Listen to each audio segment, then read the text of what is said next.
Well, let's go back a little farther than that, times before that. There was a time long ago when there was no internet, no video games, only cable TV, which was called, I think, Viewmore back then. I think that 3 channels, if that many. And one of those was in Spanish. So that didn't help me very much, but but these are the times that I grew up in, which I'm proud of. It's pretty much grew up in the 70s, but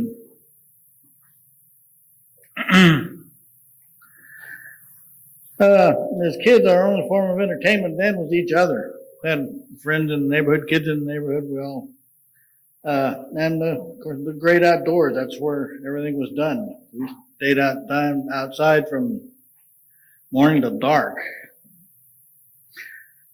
Life was simple, life seemed normal. I'm not sure what normal is, but I'll share what I experienced in my life as I grew up. Everything seemed normal up until the time I was about 6, 7 years old.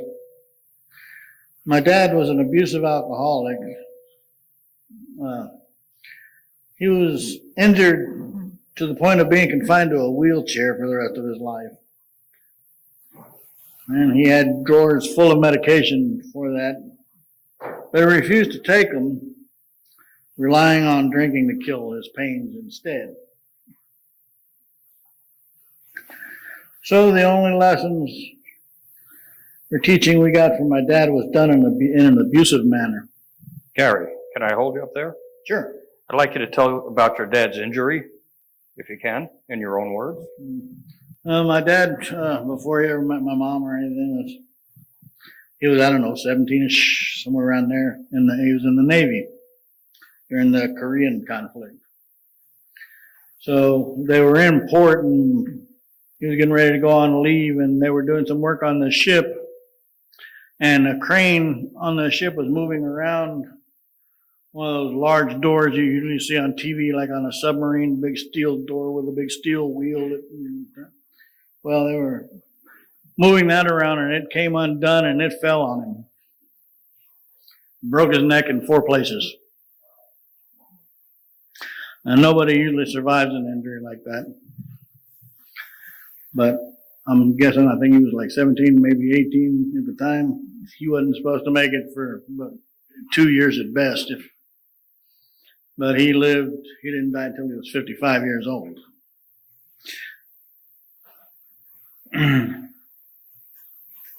Yeah, like I said, my parents, they weren't married at the time. I think they might have knew each other because they're all from a very small town in southeast Texas. But anyway, they met each other apparently and got together, and once they got married, and parents, they were always fighting. At the time I had 2 brothers, me and 2 brothers. Now I have 3 brothers, but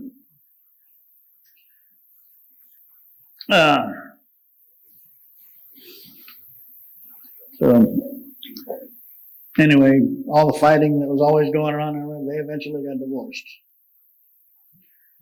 Now all the fighting and his drinking and all comes to a point where I can remember one time my older brother was maybe, I think, about 10 years old. So I'm about 4 years younger than him. My dad was able to get a hold of a shotgun one night, being drunk as usual. That was a daily, nightly event. And was going to shoot my mother with it. Well, my 10-year-old brother ran, he jumped up and he hit my dad, jumped threw the gun up. Well, the gun went off. I don't know if it went to the wall or the roof, but that's the only thing that prevented him from shooting my mother. Anyway, my mother got out of there. We all got out of there. And that's whenever the divorce really started and they parted ways. And of course, my mom didn't get any help from him from that point on. She was the one who paid the bills, put food on the table, and took care of us the best she could. Now, granted, at this time, she's like a 20-some-year-old woman with 3 very young boys. And she took care of us the best she could. We were kids, but we thought that was normal until one day, after we all finished eating a homemade fried chicken dinner, my mom was cleaning up after dinner, and I saw her scraping leftovers from chicken bones to eat for her dinner before throwing it all away. This is when I realized just how difficult things were. Now, granted, I was maybe this big, but I noticed that even as a little kid, I couldn't get down deep into the thoughts of it, but I knew this wasn't right. And so about 3 years went by without our dad in the picture. My mother stayed in Laredo with us, and my dad lived in Orange, Texas. So southeast Texas. So one day, my dad showed up in Laredo at our house while my mother was working. Now, my mother, she worked usually 2 jobs. So she wasn't home at the time. There was always somebody there taking care of us. We always had a maid or housekeeper or whatever you want to call them, but there was always somebody there with us. And my dad shows up. We lived in a gated place where there were dogs there that guarded the place, but my dad shows up in his, brand new at the time, 1972 Cadillac Eldorado, which we lived in Chacon at the time, and that land yacht sticks out like a sore thumb. So, me and my brothers, we didn't hate my dad or nothing at the time. We were still little, but we were excited because we saw my dad's car. So we all got over to the fence, jumped the fence. Well, it was my dad, and he brought someone else with him.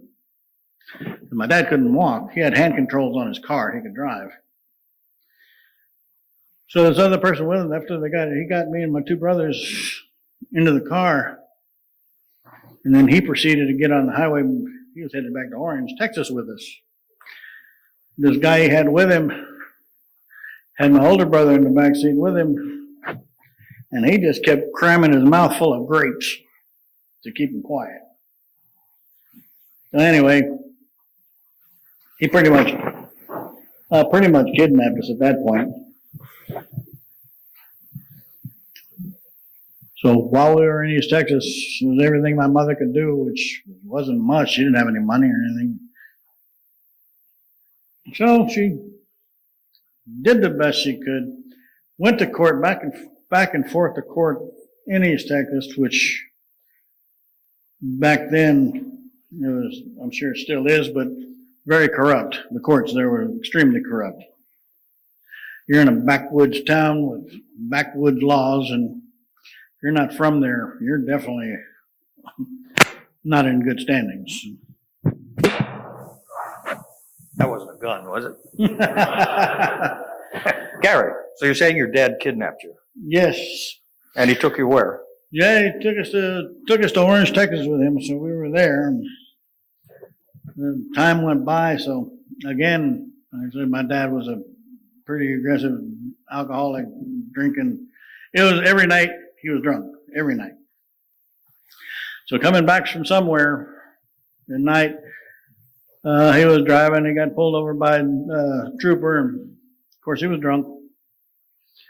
They took him in, took me and my brothers aside, and they put me and my brothers in the foster home.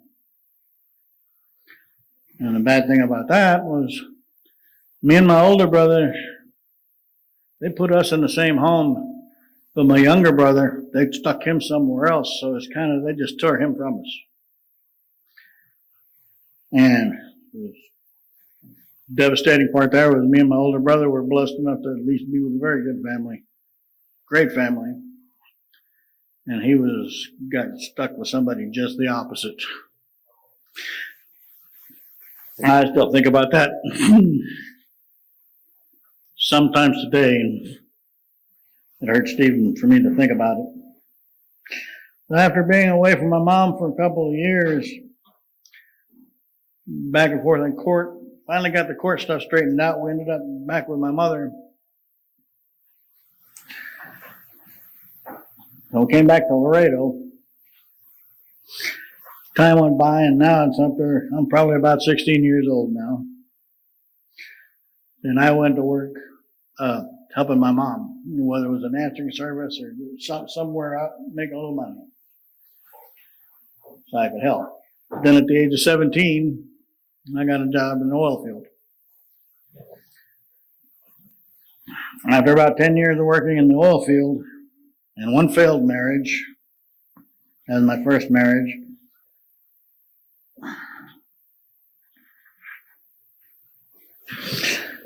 after all that, I married my current wife. We have three children, one from my first marriage and two from this marriage that I have. Been married to her 37 years now.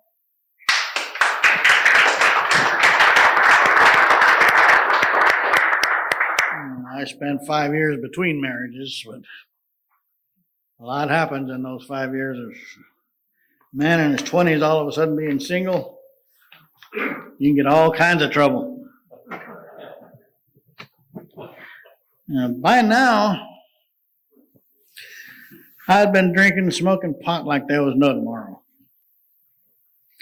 That was just part of, I don't want to say the oil field life, because it's not the oil field life, but it was part of my oil field life. Having a family didn't slow my partying down. And of course, this had a negative effect on my wife and my children. That didn't even slow me down. What slowed me down? What brought me to God? What slowed me down was this is just the age of drug testing started in the oil field. Work was starting to be hit and miss. Started working a little less, and left me a lot more time to think about things. And I started thinking about God more often.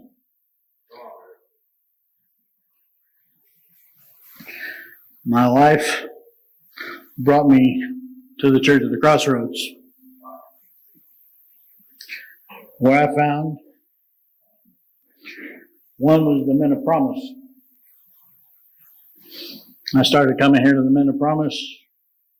I didn't know anybody. Nobody knew me.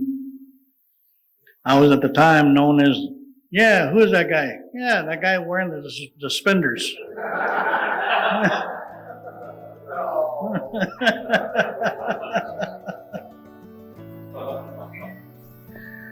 Yeah. Not much to all this, but although my life might not have been full of reading scriptures or listening to worship music all day or spending time on my knees, God has changed who I am and who I want to be. It's a tough road trying to lose old habits. God's timing is perfect. And He is a faithful God.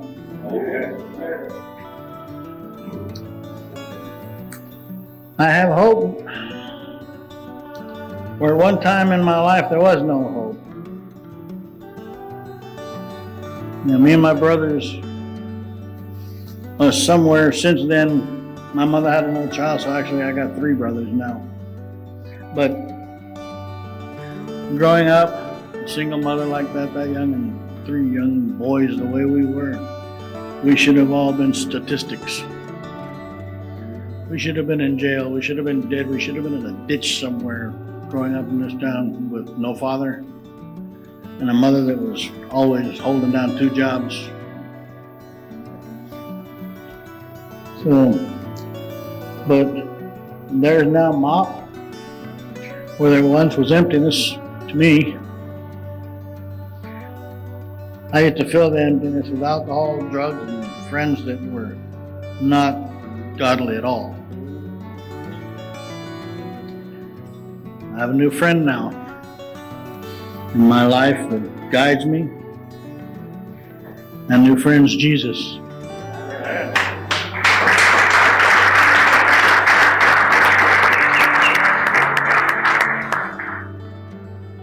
My new world is here at MOP with all you guys and a new life in God. Thank you guys for listening to what I have to say. help somebody in some way, shape, or form, but thank you all for listening to me.